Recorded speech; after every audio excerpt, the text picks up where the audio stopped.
Of unemployment has decreased slightly. We are down to 31.9% in the third quarter of the year. Almost 16.8 million South Africans now have jobs. That's only a 0.7% increase. The government has been warning that economic recovery will be slow, and economists have remarked on the sluggish rate of the growth. So what does this 0.7% increase actually mean in practice? Let's get some reaction and analysis now with project lead at Youth Capital, Kristal Duncan-Williams. Kristal, good afternoon. Welcome to today. First up, your overall reaction to the latest labour numbers. Good afternoon, Dan. I think for us at Youth Capital, if we look at young people specifically, they have and they continue to bear the brunt of the unemployment crisis. This latest Stats SA presentation takes us through the last 10 years and the trends there.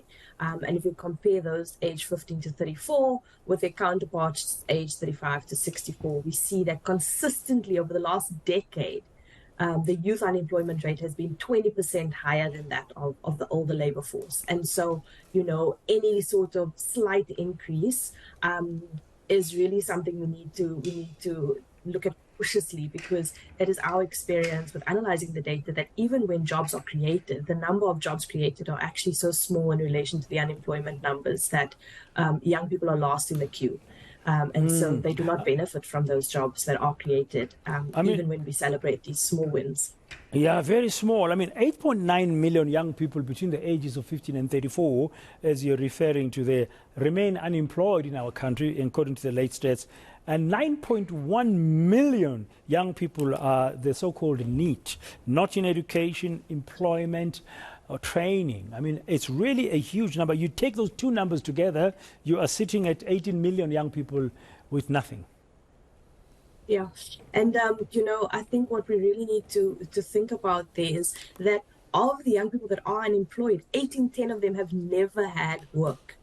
And we know that people of all ages continue to be chronically unemployed, what we call long-term unemployed, looking for work for more than a year. And the longer you stay out of work, the less likely you are to find work. And for young people who have never had a work experience, the barrier to entry into the labor market becomes even greater. We really need to seriously think innovatively and differently about how we stimulate the economy and grow the economy, because what we are doing is clearly not working and nowhere near the rates that we needed to tackle this crisis.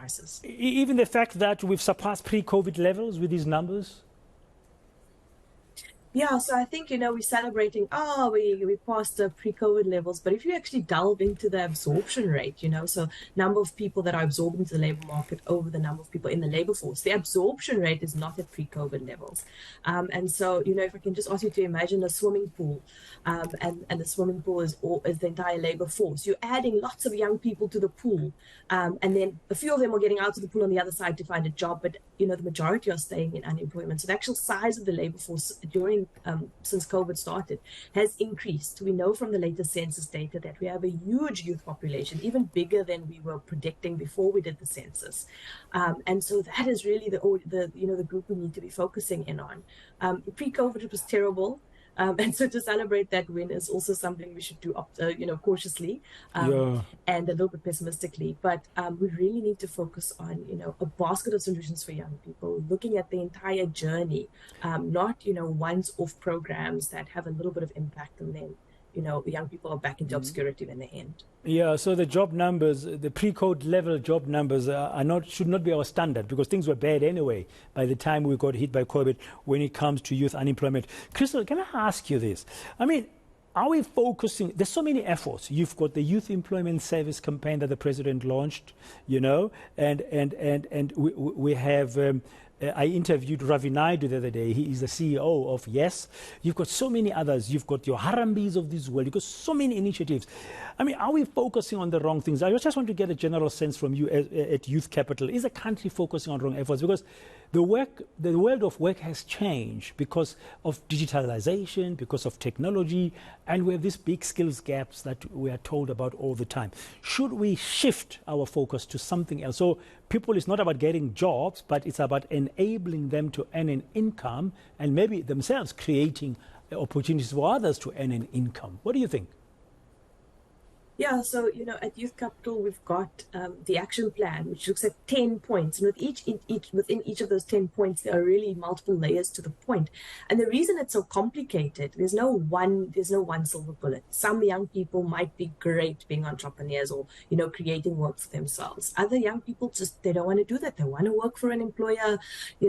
Some young people are really they tech savvy, even if they've never had any experience. You speak to these programs that do basic coding, and some young people thrive, and others drop out within the first week because it's not for them. And so I think we need to understand that we need a multitude of programs, but where I think we're getting it wrong in the youth development sector is the coordination between those programs historically has not been great. Now I think that's starting to improve, and when we look at things like the Basic Education Employment Initiative, where you see DBE working with the presidency, cross-departmental collaboration is actually where we need to start. If the government models that coordination in the youth development sector a bit better, it makes it easier for civil society and the private sector to do the same. And so instead of creating duplicate programs where we pump a whole lot of money into skills training or a whole lot of money into internships or whatever it is, we need a little bit of everything. And we need the little bit of everything to add up to a greater than the sum of its parts. And I think that's where we need to focus on. Yeah, both at a government level, holding them accountable, and for civil society. Yeah, one thing I like, what you've just in your answer, is the fact you bring in the word collaboration and all these various efforts. If you collaborate, then you are more likely to have impact than if you work in silos and not collaborate. So as we conclude, Kristal, at the back of these numbers, they are being presented with a slight improvement in terms of a slight decrease, being down to 31.9% in the third quarter of the year. Those are the unemployment figures. What will be the bigger message, a bigger interpretation for us going forward as a country to take out of these numbers? I think, certainly for us at Youth Capital, and what we would call on others to do is to continue to ask hard questions, to say to government, and particularly National Treasury in this case, how are we spending our money to create the GDP growth that we need? We are clearly, this approach that we're taking is not working. And as we think up in the lead up to SONA next year and elections, I think it's going to be a watershed moment for South Africa. Are we asking the right questions? This youth unemployment is the product of systemic challenges. Focusing on young people alone won't get us, won't get young people into jobs. We need to think about the system in which they operate, and we need to create an economy that is growing at a rate that will absorb all of these young people. And so it's complicated, but we need to hold all of these truths in our mind as we, head up to SONA, as we cast our vote. Are we holding government accountable across these different spheres? Yeah, so international, very little to celebrate in these numbers. Basically. Thank you very much. That's Kristal Duncan-Williams from Youth Capital, just giving us some reaction and some insights about the rate of unemployment in the country, which, according to Stats SA, in the latest labor force bulletins, unemployment bulletin has gone down slightly, down to 31.9%. Okay.